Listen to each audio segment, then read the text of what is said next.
प्रातः स्मरामि हृदि संस्फुरदात्मतत्त्वम् सच्चित्सुखं परमहंसगतिं तुरीयम् यत्स्वप्नजागरसुषुप्तमवैति नित्यं तद्ब्रह्म निष्कलमहं न च भूतसङ्गः तपोभिक्षीणपापानां शान्तानां वीतरागिणां मुमुक्षूणामपेक्षोऽयम् आत्मबोधो विधीयते बोधोऽन्यसाधनेभ्यो हि साक्षान्मोक्षैकसाधनं पाकस्य वह्निवज्ञानं विना मोक्षो न सिद्ध्यति। ॐ सहना भवतु सहनौ भुनक्तु सह वीर्यं करवावहै तेजस्विनावधीतमस्तु मा विद्विषावहै। ॐ शान्तिः शान्तिः शान्तिः।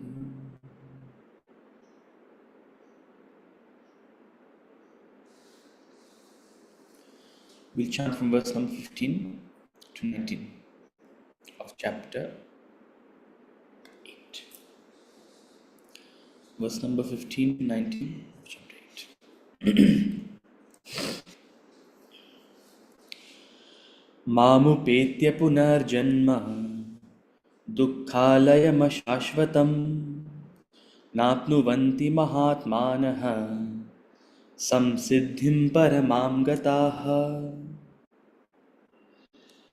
आब्रह्मभुवनाल्लोकाः पुनरावर्तिनोऽर्जुन मामुपेत्य तु कौन्तेय पुनर्जन्म न विद्यते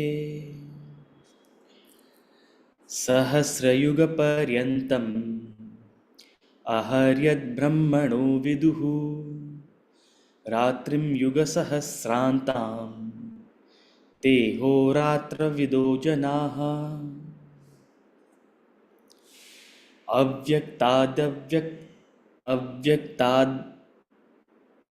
अव्यक्ताद्व्यक्तयः सर्वाः प्रभवन्त्यः रागमे रात्र्यागमे प्रलीयन्ते तत्रैवाव्यक्तसंज्ञके भूतग्रामः स एवायं भूत्वा भूत्वा प्रलीयते रात्र्यागमे वशः पार्थ प्रभवन्त्यः रागमे।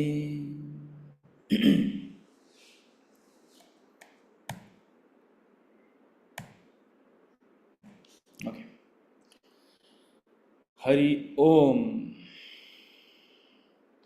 सुप्रभात। Hari Om. Hari Hari Om. Om. Hari Om. Hari Om everyone. Hari Om.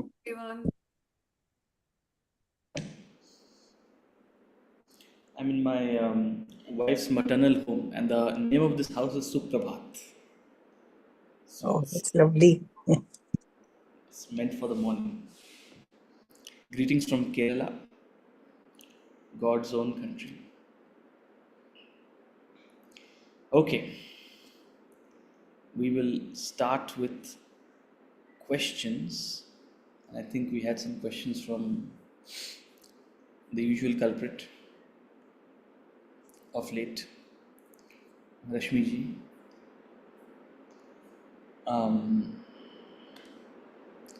Questions for next class. Chapter 6, verse 8. Consider a man with a grossly sensual and passionate mind. This is quoting the text, is it? Okay. I thought this was your example. Consider a man with a grossly sensual and passionate mind. Verse number 8.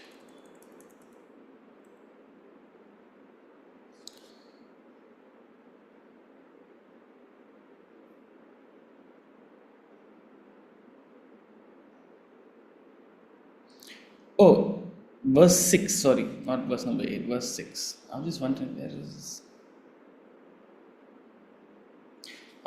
Consider a man he has no concept of morality or spirituality. Throughout his life, thoughts flow only towards animal passions. His own thoughts will reincarnate him in an animal and be a blessing.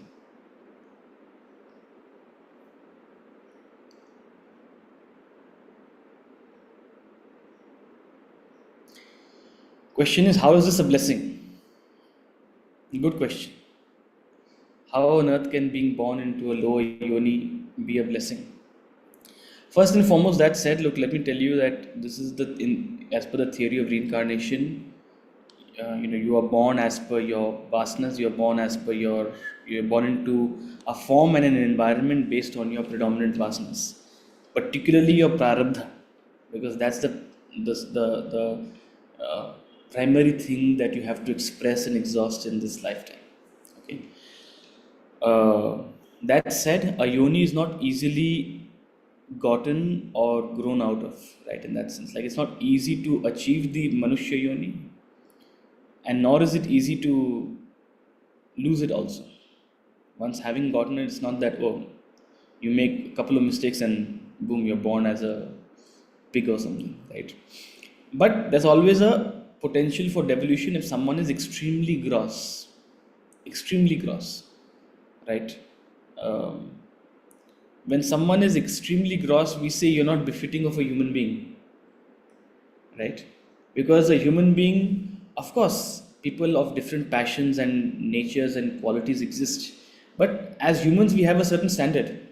That's what we have evolved to live in a particular kind of society, to be organized in a certain way. I'm not saying the society is perfect in any way, it's far from perfect.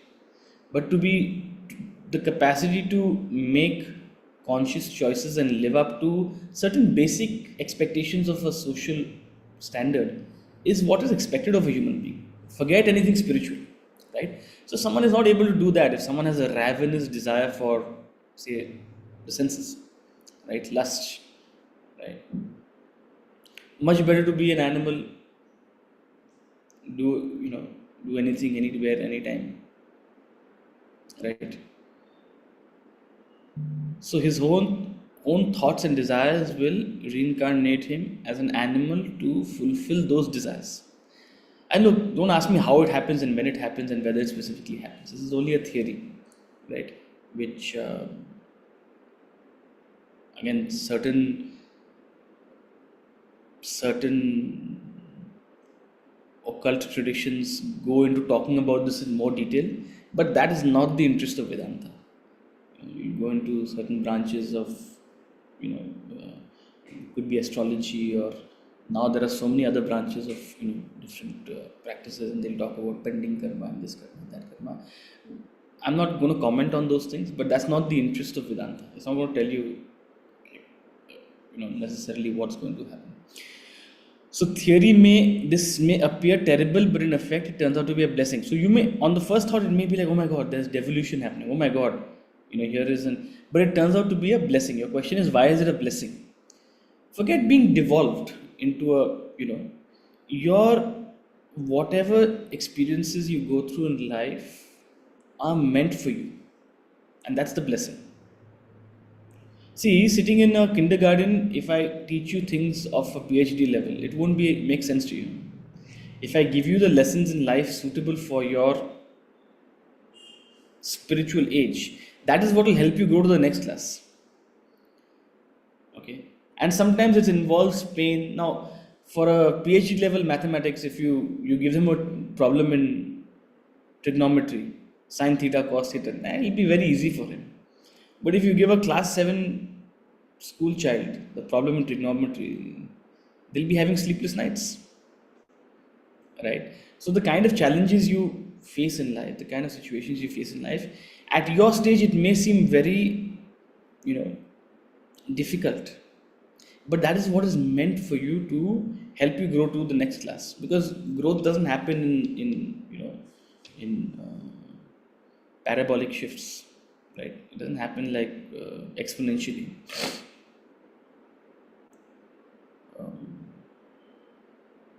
So in that sense, it is a blessing. See, we come to think of life only as these 70, 80 years we are in this body. But that's not life. When you take the panoramic view of life from the perspective of the theory of reincarnation, how many births have you been in, and how many more births are you going to have? These 60, 70 years are inconsequential in the larger scheme of things. The 10 years you'll be born as a puppy. Suppose someone has to take a birth as a puppy, especially if you're born as a Shih Tzu in someone's house. We used to tell me, I had many of you know I had a little Shih Tzu till last year, and we used to say, what karma? Of course, there are two sides to it, but oh my God, imagine being treated like royalty and being, piece of everyone's heart. I also used to joke that if you really deeply are obsessed with the love and affection of others, if that's your weakness, you'll be reborn as a Shih Tzu. Uh, Look at the desire. It's not a bad desire, uh, but it's a helpless, deep desire for affection from others. And in your current form, no one is going to love you. Uh, No matter how nice you try to look, you look serious. You look little mean. But imagine you got the face of a Shih Tzu. Ah, even the most strictest and serious person will melt. Their heart will melt. So if you deeply care about getting the affection of others, you'll be reborn as a Shih Tzu. Now that is a blessing for you. Now for those 10 years, but in the large scheme of things, in the scheme of reincarnation, those 10 years make no. It's a slight bump, but at least it helped to address a certain karma, a certain vasana of yours, right? And forget reincarnating into a different womb. As I said, every experience is a manifestation of your karma, and that is what is meant for you in your sort of journey, right? Ma gridha kasya svidhanam. Do not covet another's wealth, do not covet another's life, do not covet another's experiences, do not try to imitate another person's life. Don't. Right? Live through your own experiences because that is what is meant for you. So that's the blessing. That's the blessing of karma. Right? Thank you, sir.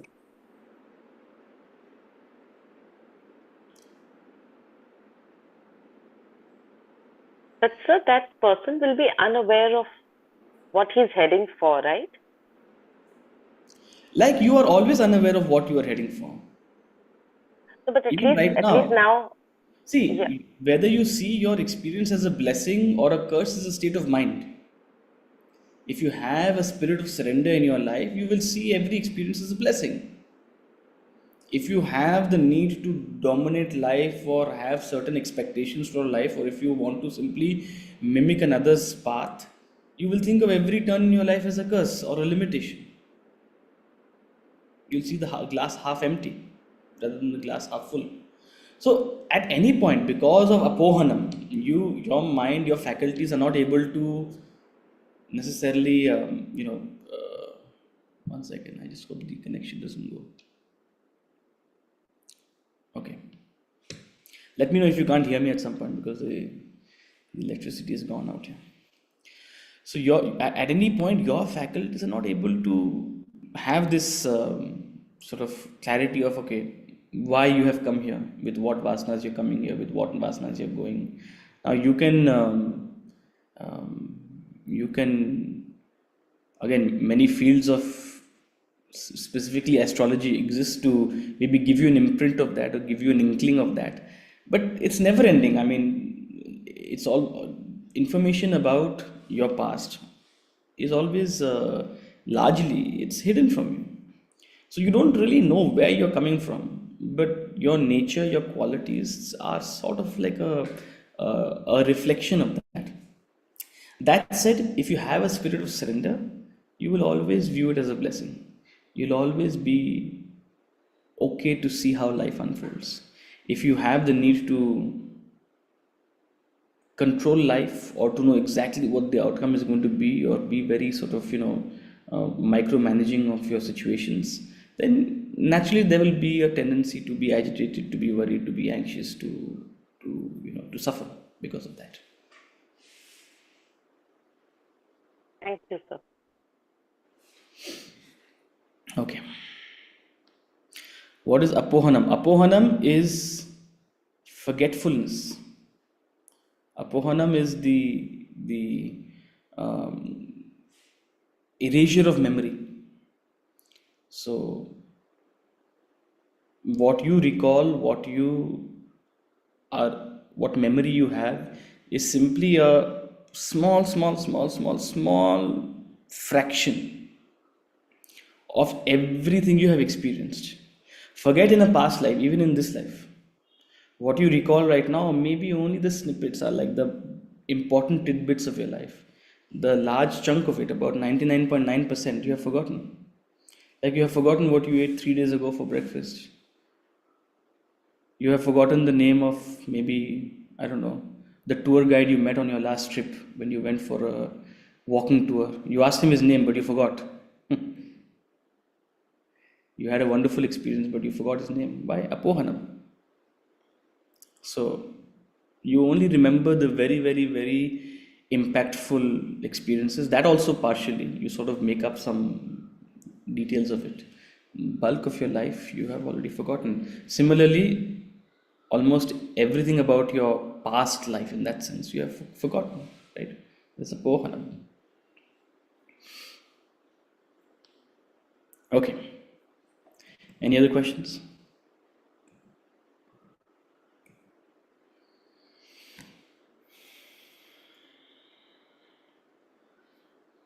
So, so you say that everything we are doing according to our vasanas and like before vasana and according to our um, prarabdha. So aren't we creating new vasanas in our journey?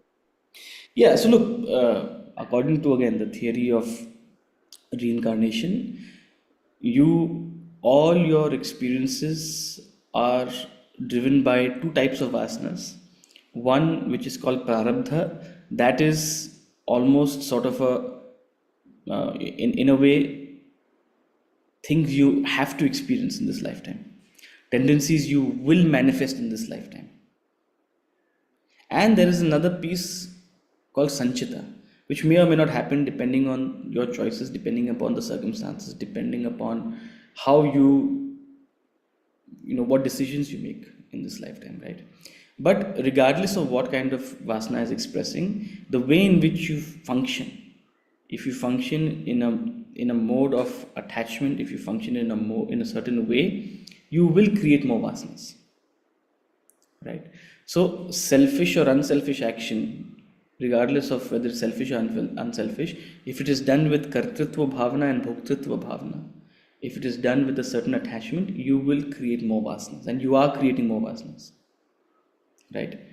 Only if you function in a detached way, only with the power of knowledge, if you function in this world with that spirit of detachment and selflessness, are you merely exhausting your vasanas and not creating any further ones, right?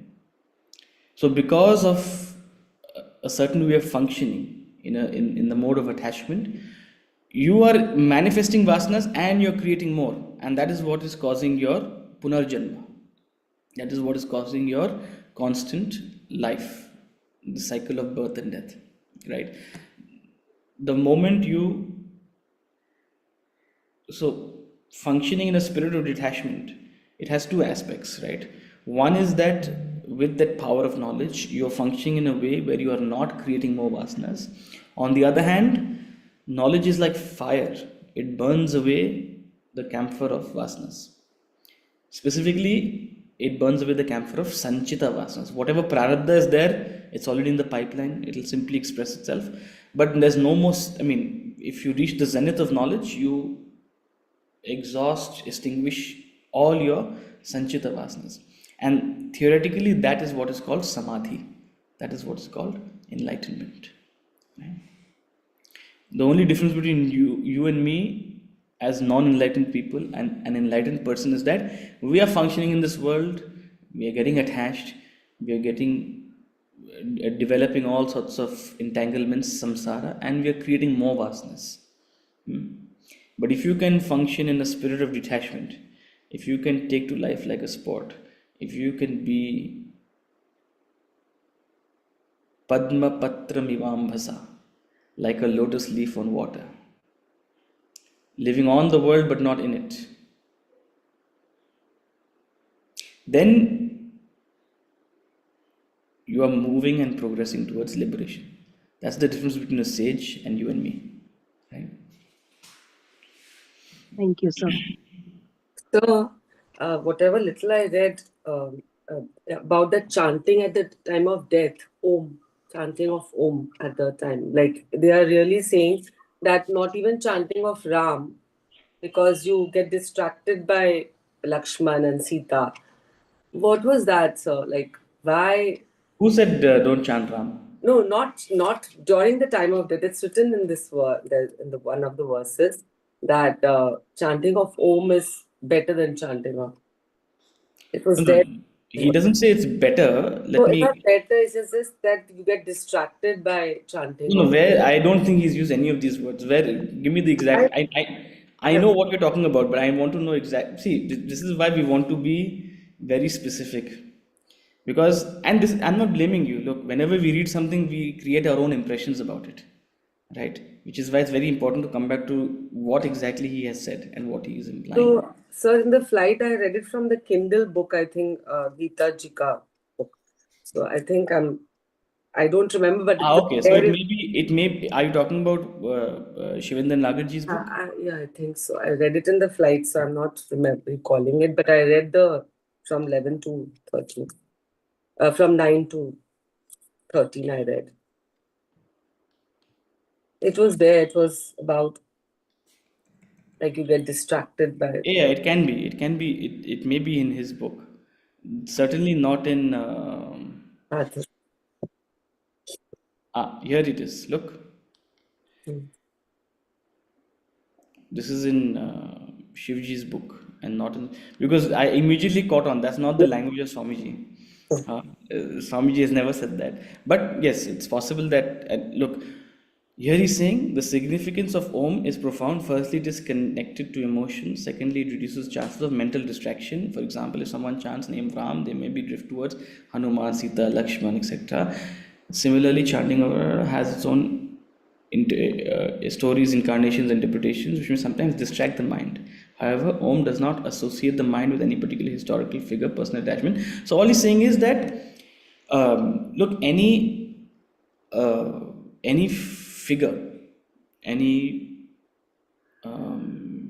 sort of historical, mythological figure comes with its connotations, and the mind always has a tendency to it's chanchal. Chanchal means it jumps from one place to another. So the nature of the mind is to jump based on these connotations. It's called thought association. So how much to help you, we have created a deity. Why? Because you can't think of the abstract Brahman. So we have created a deity with a story which will relate to you, which you can connect with emotionally, right?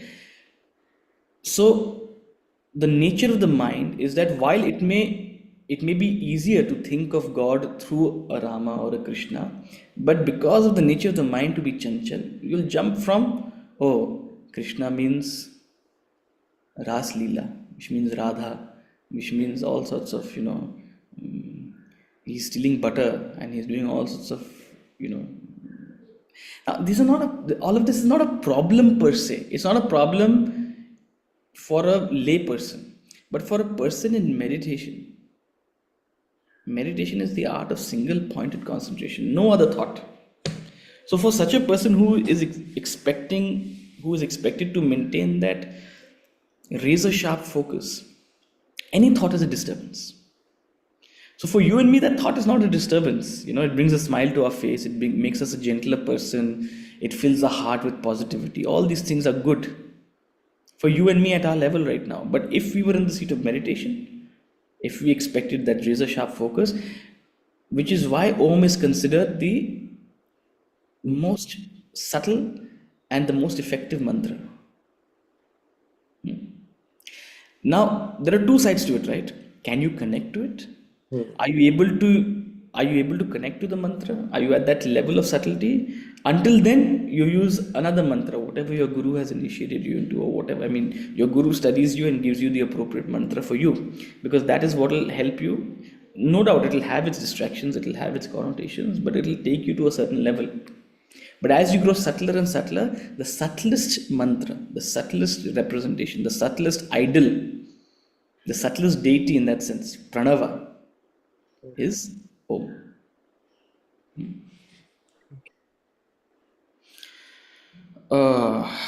Okay.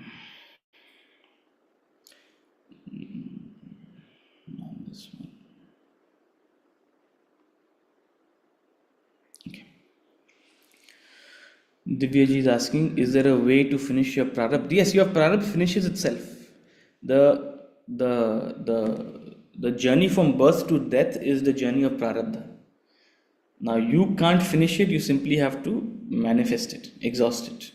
Each of your experiences you're going through is because of your prarabdha, or the primary force is prarabdha, also called destiny. And according to the theory of reincarnation, birth happens at the inception of prarabdha, death happens at the exhaustion of prarabdha.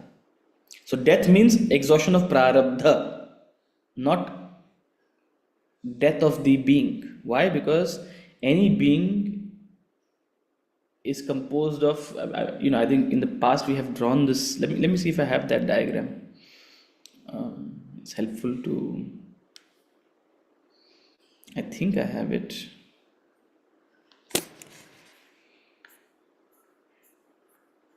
Okay. So here is a way to think of your vasanas.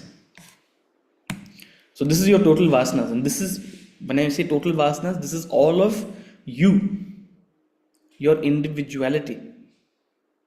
Let me tell you, your individuality extends far beyond this current name and form. This individuality extends far beyond Divya. Divya is your current name, and you have assumed this current form. But this name and form is primarily driven by what is called prarabdha. It's a small subset of that total individuality of yours, right? Some of this, beyond your prarabdha, some of this may manifest, right? So that little subset is called prarabdha, and the rest of you is called sanchit, right? Sanchita. So throughout your life, the primary driver, that which is sort of on the surface, brimming, wanting immediate expression, is called prarabdha, right? This is maybe the largest and most visible expression of your personality, as is in this body right now. That's your prarabdha, right? But your sanchit also manifests, right, depending on circumstances. So your prarabdha will forcefully take you to circumstances and environments, because that is what needs immediate manifestation, immediate expression. Your sanchita may manifest in the circumstances you are taken to, right? For example, you'll create to plant a tomato, you will create a certain kind of soil, because that is what you want to plant. That is what needs to be planted.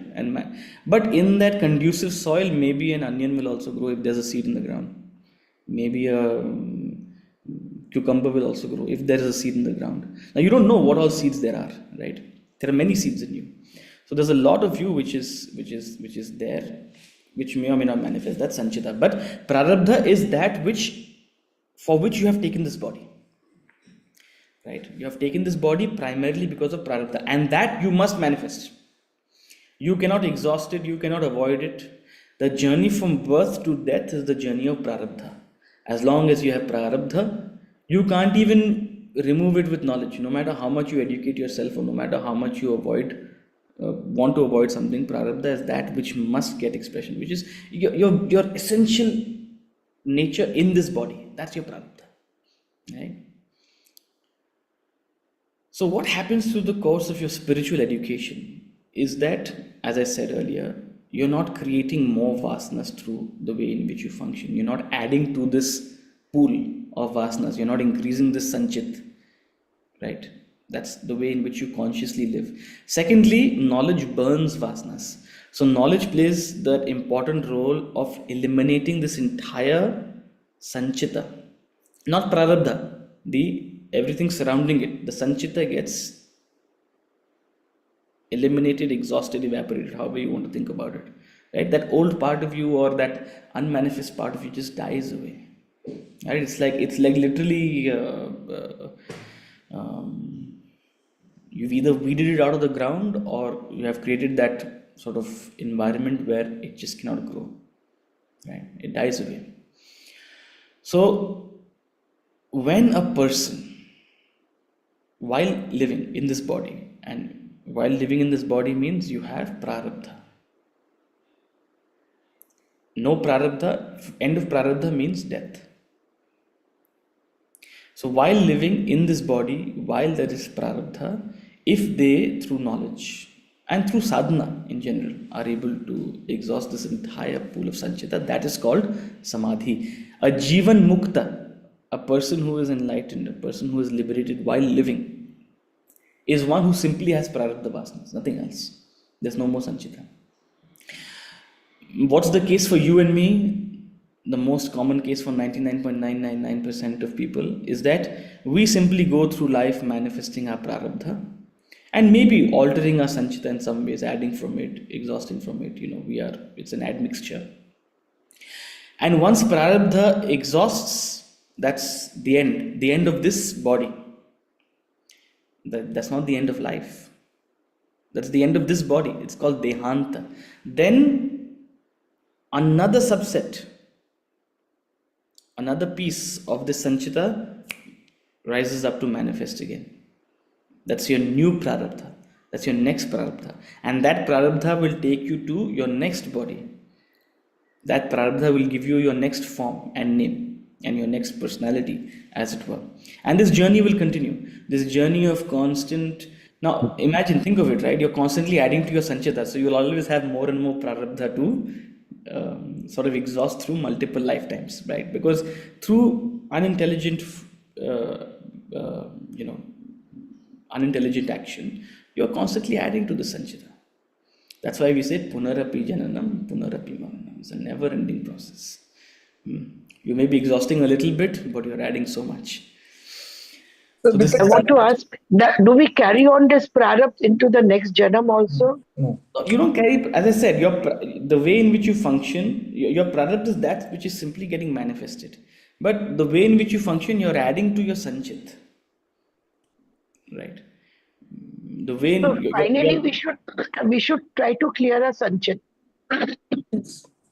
We should work on a sanchit, you basically. cannot say, okay, yeah, yes, you have to work on your sanchit in that sense. But how will you work on your sanchit? You don't know your sanchita, as it were. You simply focus on developing yourself spiritually. You simply focus on building the edifice of knowledge, devotion, surrender, selflessness, karma. And through karma, bhakti, jnana, naturally your sanchita will get exhausted. So you can't focus on your sanchita. It'll automatically get exhausted through the yogas. So with karma, Nowadays, sorry. as people are saying, burst your karma. There are so many classes and all. Burst your karma means like we are bursting out a sanchit karma. Do this, do that. People are actually getting you so much into that. Try to clear. They don't want to see what's going to happen, but just clear up your karma.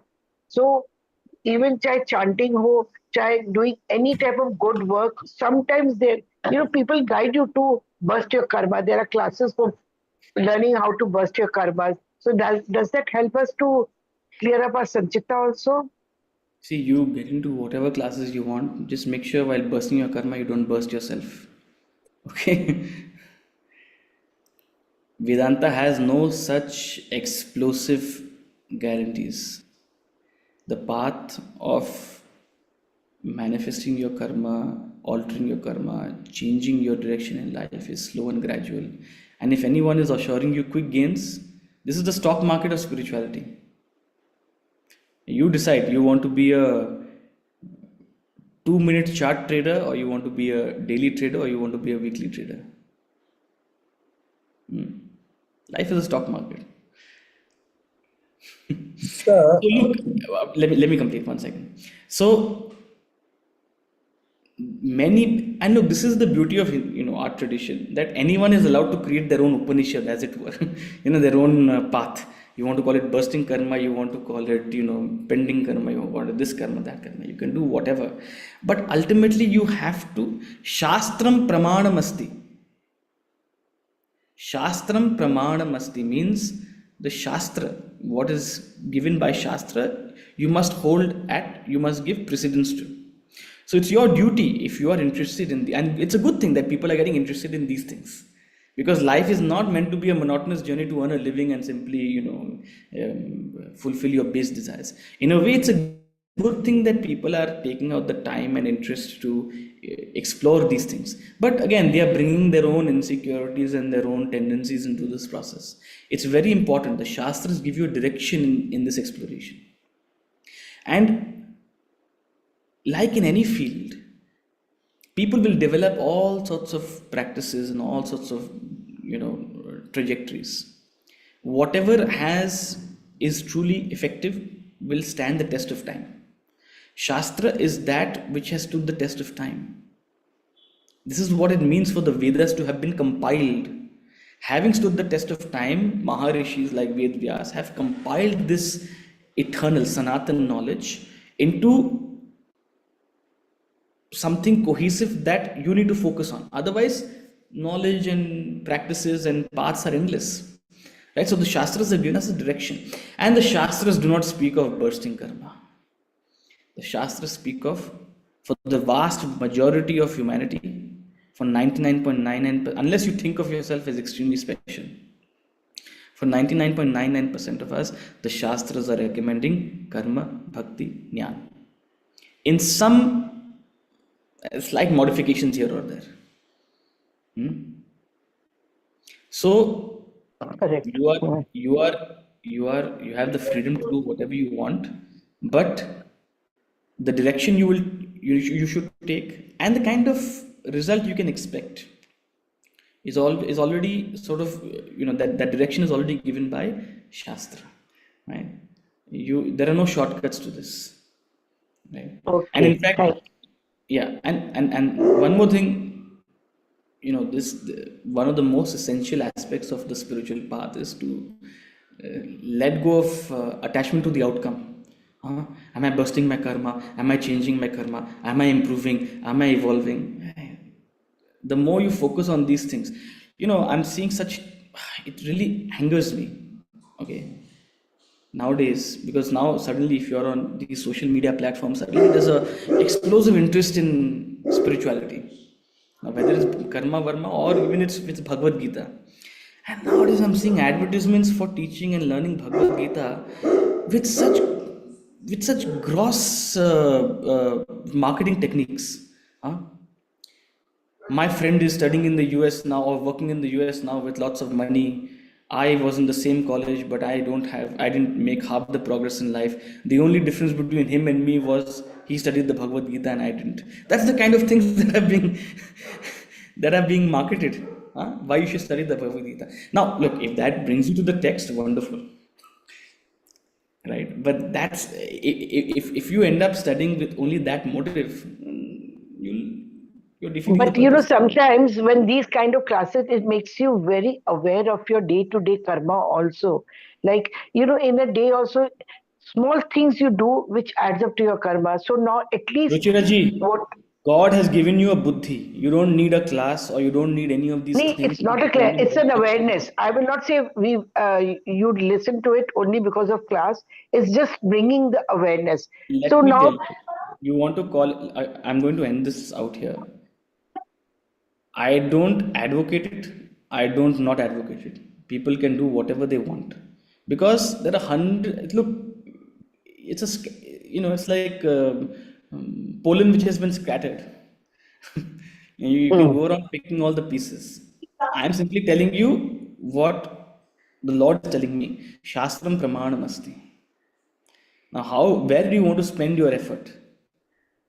Where do you want to spend your effort, right? So if it helps you, by all means, no one's here to stop you, right? But that said, in my experience, see, you go to an astrologer. Suppose you go to an astrologer and they'll see something in your chart. Now, I don't know, will they see it accurately or not accurately, whether they have a bias or they don't have a bias. And then based on something, they'll suggest a remedy. Correct. Because that's what astrologers do. You know what is the best remedy? Best remedy. The best Not remedy is to- your buddhi. Your buddhi. People don't want to develop the best remedy. They want shortcuts. I'm not saying it's wrong. Please. But do you want to eat fish or do you want to learn how to fish? You know that example? Either you can eat fish that someone is giving you or you can learn from them how to fish. When you develop your buddhi, you become self-sufficient on your path. Because you're not always going to have someone to necessarily help you. So if you're getting the opportunity to turn yourself self-sufficient, I would grab it, with all hands. And so cultivate it. And the more you cultivate your buddhi, the less and less you feel the need for such, sort of Dependence. tertiary practices. So anyway, those are my 2 cents on this. But as far as the scriptures are concerned, they are not interested in bursting karma or this karma or that karma. You don't have to. Your karma is already bursting. Your life itself is an expression of your karma. Right? So don't make it burst anymore. Life is going at its own pace. Just develop the attitude of being conscious and aware. Self-analysis with your buddhi and karma bhakti jnana as a dose, as a medicine for your. Correct. Yeah. Okay. So Yes, you thank that knowledge will help in eliminating the sanchit karma. So I am sure this knowledge, what you're saying, is not meaning this just the bookish knowledge what we are doing. It is the admixture of कर्म भक्ति ज्ञान वो हम करते रहेंगे, उससे अपने आप वो knowledge मतलब हमारे अंदर आएगा, वो knowledge of doing right कर्म, right भक्ति, right ज्ञान, and उससे वो संचित कर्म दूर होगा. Not just by just listening to. Absolutely. When we say knowledge, we don't mean bookish sort of recollection of. So we have to work on our Knowledge is called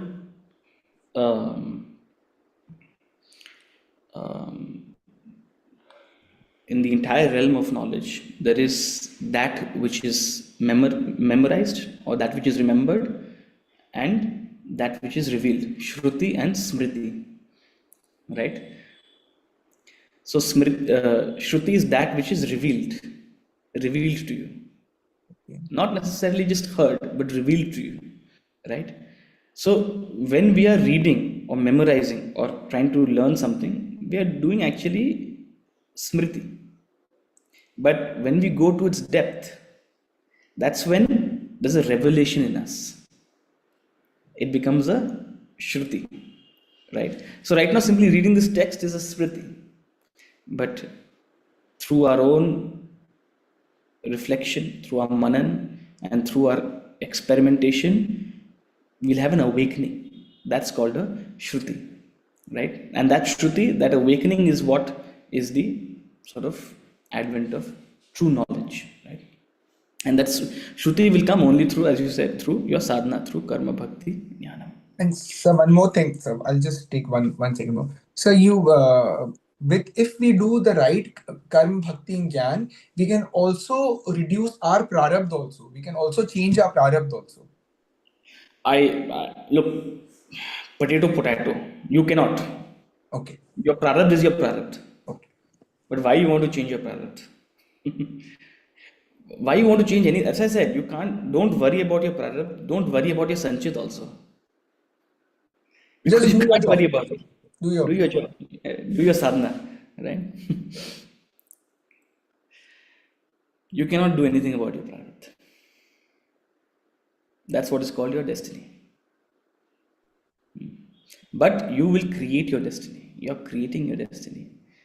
Whatever you have created is something you have created from your past. Your prarabdha is not something that some God wants to give you. Your past actions have created your present prarabdha. Your present actions will create your future prarabdha. Didn't we say that? Once this prarabdha exhausts, and based on whatever balance sanchita there is, which has been created by you, that will create the new prarabdha. So whatever prarabdha you have today is from your past, and whatever prarabdha you create tomorrow will be based on what you do today, right? So don't worry about it. Focus on the right action that will automatically create the right prarabdha, the right destiny for you. Okay, verse Can I number add something, 14. Utsupji? Can I add something, please? Give me 10 minutes, 10-15 minutes. I want to complete a couple of verses, then we can continue our Q&A. Hold on to your thought. Okay, verse number 14. So, with all this discussion about attaining Brahman and talking about all the indicative qualities and definitions of Brahman, he almost said, I am easily attainable, adding salt to our wounds. We already thought this was so difficult to conceive and attain. He said, I am easily attainable for those with constant and continuous thought on me.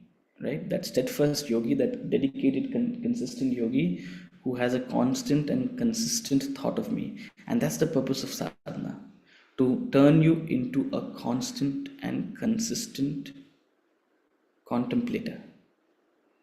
The purpose of sadhana is to shift your preoccupation with the world and turn you into a constant and consistent devotee.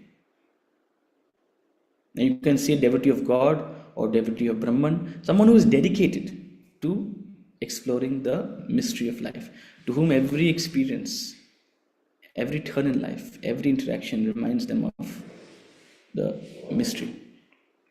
So Ananya Cheta, and he's building up to that beautiful idea of Ananya Aschintayantoma. So this doesn't happen overnight, and he's hinting at that, right? He's hinting at that, and he's calling such people who have actually crossed this ocean, this Bhava Sagar, who have done all this work and attained that supreme state. He's calling them Mahatmas in verse number 15. Mamu petya punar janma dukkhalaya layam shashvatam napnuvanti mahatmanaha samsiddhim paramam gataha. Mamu petya punar janma dukkhalayam shashvatam napnuvanti mahatmanaha samsiddhim paramam gataha. He says, having come to me, the Mahatmas, the great souls, are no more subject to rebirth, which is transitory and the abode of pain. They have reached the highest perfection. So, though Mahatmas who have tread the spiritual path, who have exhausted their vasanas and eventually attained samadhi, they are Mahatmas. They are the ones who deserve to be called Mahatmas. Why?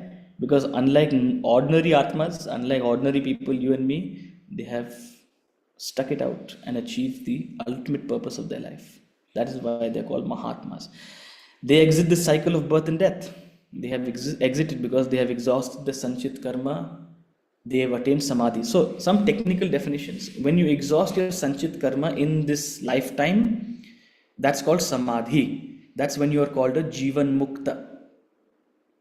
Right? So Jivan Mukti means a person who is enlightened while living.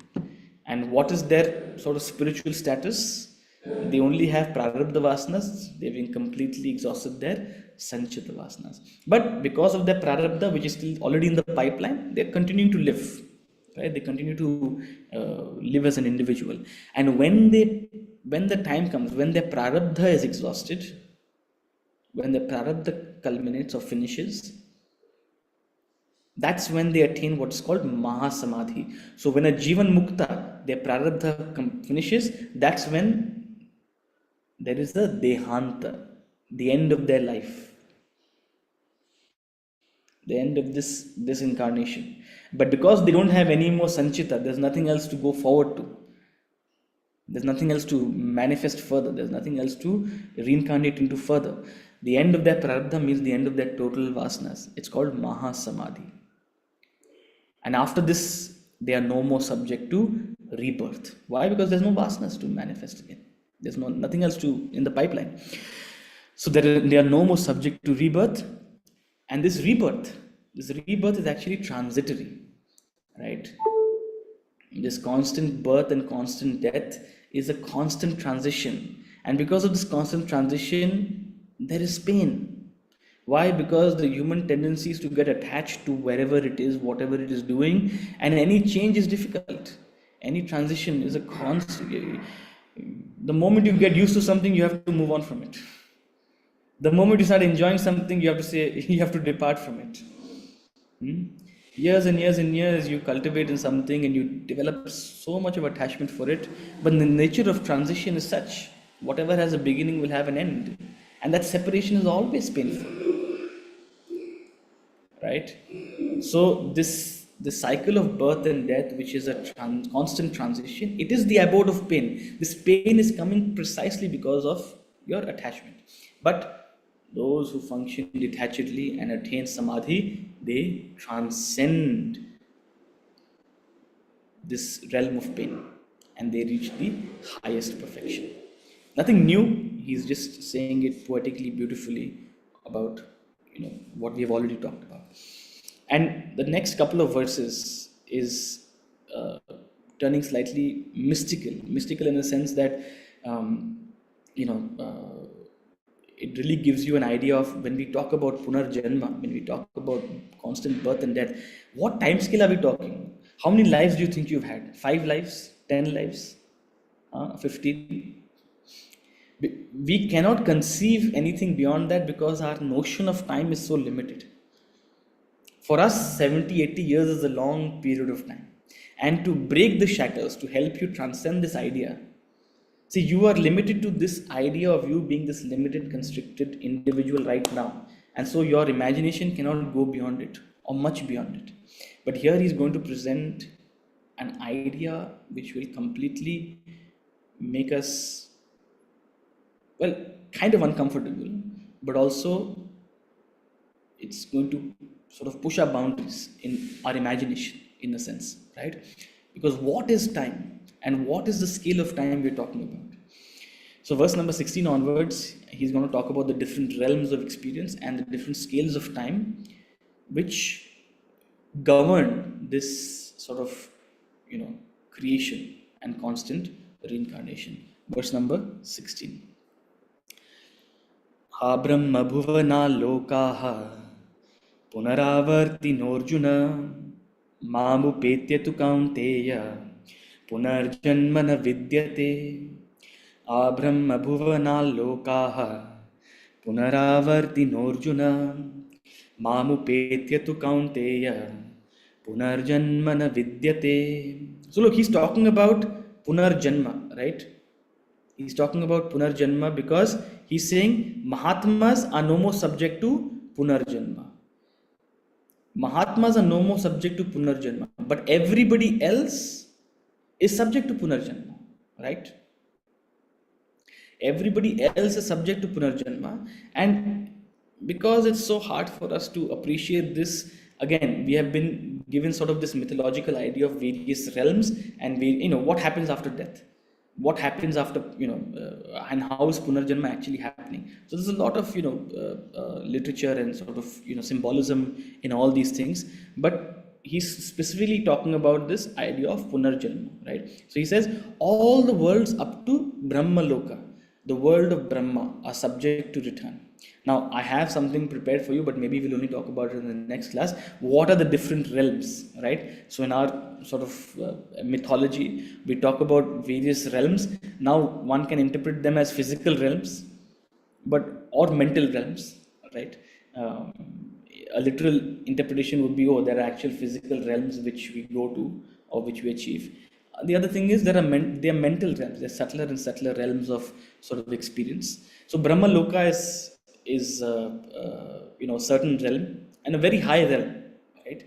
But he says all the worlds up to that realm, and I'll talk about in detail what are these different realms. All the worlds up to that realm are subject to return.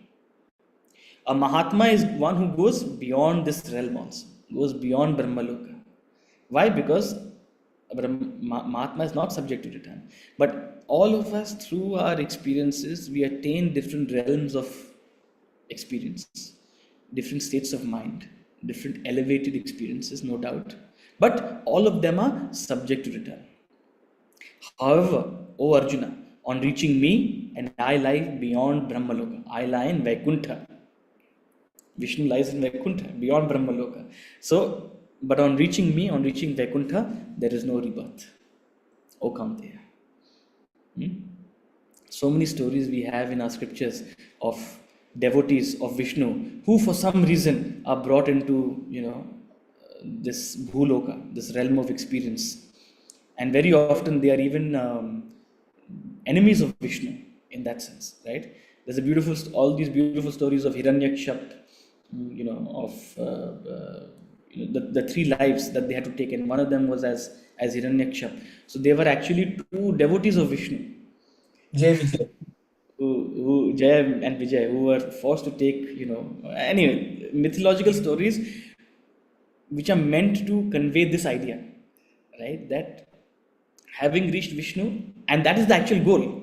The goal of Jaya and Vijay is to simply go back to Vishnu, because that's their realm, that's their true abode, right? So having reached me, there is no coming back. But until then, there is a constant coming back, and this coming back and going has been happening for ages. It's not only 10 or 15 lifetimes. How long is it? We'll quickly see in verse number 17. One more verse, right? Say with me. Sahasrayuga paryantam aharyad brahmano viduhu ratrim yuga sahasrantam teho ratra vido janaha sahasrayuga paryantam aharyad brahmano viduhu ratrim yuga sahasrantam teho ratra vido janaha. I hate to be rushing through this, and maybe we can spend more time on this in the next class, but this is something that all of us should at least study about. Now, I'm not saying you should take it literally. It's not meant to be taken literally. It's only meant to invoke that curiosity and that sense of wonder in you. Because here our ancestors have conceived time in certain scales which are just unimaginable. It only reflects on the subtlety of their thinking and what they are trying to convey to us, right? The very fact that so much of so many of us have never even heard of these concepts is so sad, right? Because such elevated thinking. So he says, the people who know the day of Brahma, which ends in 1,000 yugas, and night, which ends in 1,000 yugas, they know day and night. You think you understand day and night? You think you understand time? You think you understand change? You think you understand life? Life is inconceivable. Time is inconceivable. You are not just this name and form in this current incarnation. You have lived 1,000 lives. And if you are unconscious, you will live 1,000 more. Because life extends inconceivably throughout yugas.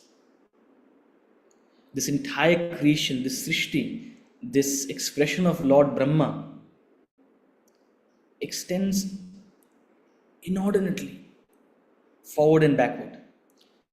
So Brahma, who is the creator, he lives in a certain realm of time.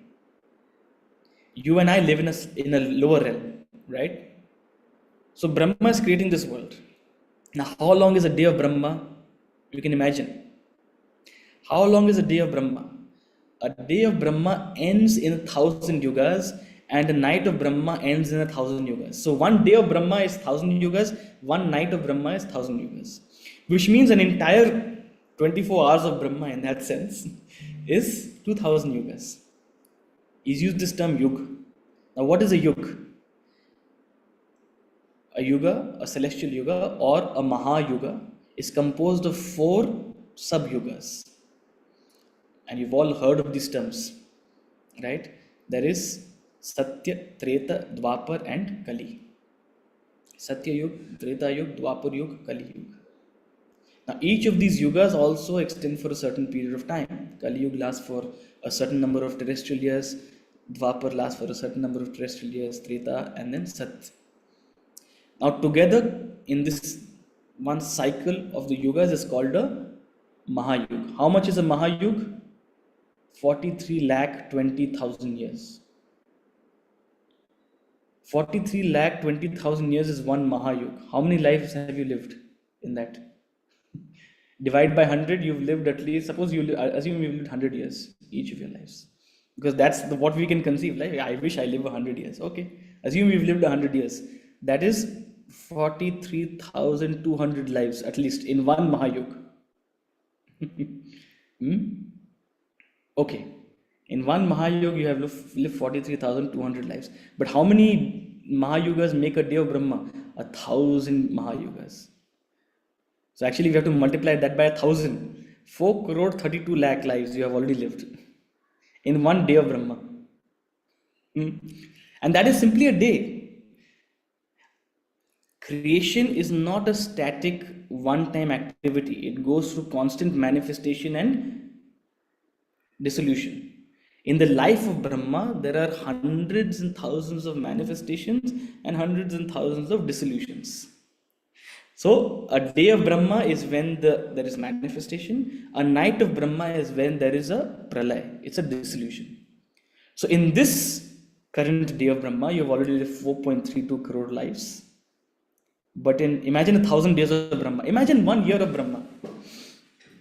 How many lives have you lived? In 1 year of Brahmaji, you have lived, I don't want to do the math.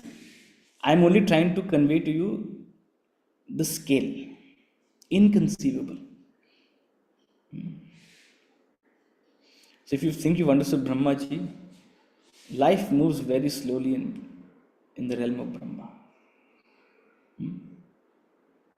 1 day of Brahma is 4.32 43 lakh 20,000 years. 1 day of Brahma. Whew. Now he says, they who know a day of Brahma and the night of Brahma, they know day and night. They who have truly conceived the scale of time have truly understood what is the meaning of life. They know day and night. They've understood change. They've understood the true scale of incarnation and reincarnation. Imagine the kind of objectivity it will take from you to appreciate this. And he says, in the approach of day, all manifest. In the approach of night, all dissolve. I'll take up that in the next class. I know, we're out of time. You tend to get involved in this. It's so magnificent that you tend to, want to keep talking about it. But we'll take up this further in the next class. And in the meantime, I would urge you to definitely read the text, read these verses, read the commentary, and feel free to go online and search on Mahayuga and all these things, because it's a wonderful exploration. One piece of advice: don't take any of this literally, in a sense, right? People develop all sorts of funny ideas and beliefs, and again, there are some crazy perspectives out there on the internet also. So take everything with a pinch of salt. Have that spirit of exploration, because it's only going to invoke your sense of wonderment, abstraction, detachment. All of these things will come when you appreciate the scales of time which these concepts are talking about. With that thought, thank you so much. And Divya ji, if you're still here, please share your thought. I think it was Divya ji. Hari Om. Hari Om. I just wanted to say something when one of, I'm not sure who spoke, but about bursting karma and all these novel ideas. The thing is, I am totally uninitiated, and for me, this whole journey is so new that I admit that any new word, any new term, I start searching for it like anything. And I feel like I want to explore it. And because I just want to know. But at the same time, I feel, as when you said prarabdha, this may be my prarabdha. I feel that I go into this very quickly, but I also come out of it. It's like ticking a box and saying, I don't want this, or like crossing a box that, oh, it doesn't make sense to me. It doesn't align with me. And I stick with what, as you said, the scriptures say, or what possibly I can believe is the truth. So I feel that what will stay with you is what is your prarabdha, then probably the truth will stay with you. Is my Oh, well said, Divyaji. And what I'll say to that is, look, no, we're not trying to say one path is right and one path is wrong, right? Um, See, if you would have gone to Ramana Maharishi and asked him, should I do karma bhakti jnana? Ramana Maharishi would have said, what karma bhakti jnana? Just sit in silence. Hmm. I'm telling you right now, if you decide not to get up from your chair, wherever you are sitting right now, and are determined to sit in silent contemplation, not for a few minutes, not for an hour, Ramana Maharshi did it for weeks at end, minimum. You will have a transformational awakening. I'm not advocating it, right? And are you ready for it? Are you Yeah. prepared for it? Is that the right path for you? Right? So there are very many yogas in that sense. When we say karma bhakti jnana, we speak of the most essential and foundational yogas relevant for 99.99% of humanity. Because the reason you have taken a certain kind of body and the reason you have gone through a certain kind of life experience only indicates that this is what you need right now, right? That said, if you are ready to take a certain kind of plunge, and the more sort of esoteric these paths get, the more the need for a guru to guide you out here, Yeah. because it's very easy to go wrong. You know, I there are very many mystical paths, mystical journeys which require a lot of hand holding. yeah. In that sense, even among karma bhakti jnana, Swamiji used to say, karma is the safest. Knowledge can turn you mad, bhakti can turn you mad. Hmm. If done without guidance. If done without guidance, knowledge can turn you mad. And there have been people, I'm telling you right now, on record, I'm telling you, we know of people who've lost it because, they had a certain obsessive tendency and they just went down the rabbit hole of knowledge in a certain, you can say, obsessive way. So, that's why whenever someone comes up with so many so many other avenues, you can call it bursting karma or whatever, we don't degrade it, absolutely not, right? But is it a time tested path, and is there a proper guru who's guiding you in that? Karma bhakti jnana time tested paths, and they are designed for your constitution and they're relevant to most of us. Does that resonate with you? Yeah. I just feel that sometimes, curiosity is good because it opens up avenues. It also shuts some avenues, because if you didn't delve into it or you didn't try to find out, you wouldn't know what aligns with you. 100%. 100%. Let me tell you, I'm a very curious person. Me too. Okay. And sometimes I wish, well, but this is also a word of caution that my guru told us, and which I really, really, really am indebted to him for that. He said, first develop a foundation in one. Develop your foundation. When we were studying the 3-year course, even we were dissuaded from delving into other philosophers as well. Not because they are wrong, not because the interpretations are any better or worse, but the idea was develop a depth in one, right? Once you develop a depth in one, and this is the assurance I can give you, every single path will resonate for you. I'm speaking from my own experience out here.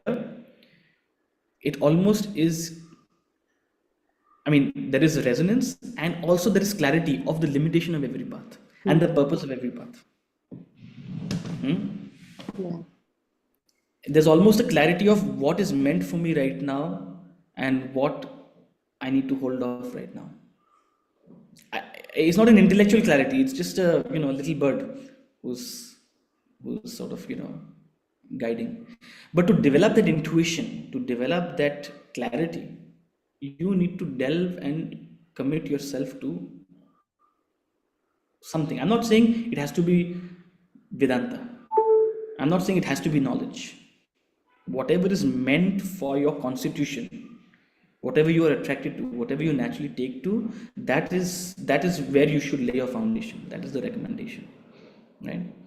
And I've always said this, that 4-5 years of studying Vedanta foundationally really helped me appreciate not only other teachers.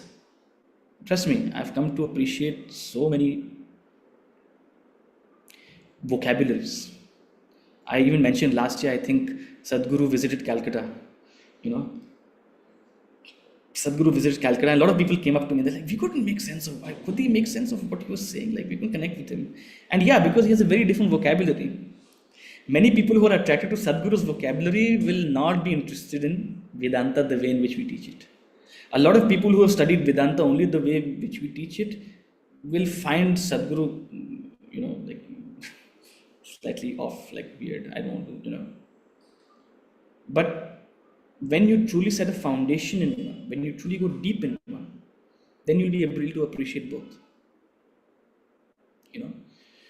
And not only knowledge, even other aspects. Throughout my life, I was never a religious person in that sense. But over a period of time, you develop that appreciation even for several cultural and ritualistic aspects, because that's also an important avenue in this entire journey, right? But that clarity, that appreciation only comes when you develop so curiosity is very good, right? But curiosity also has to be tamed. Curiosity shouldn't come at the expense of your depth and investment in a foundation. Yeah. I agree. Thank you. That was very nice. Very nice. Thank you. Okay. Any further questions? If not,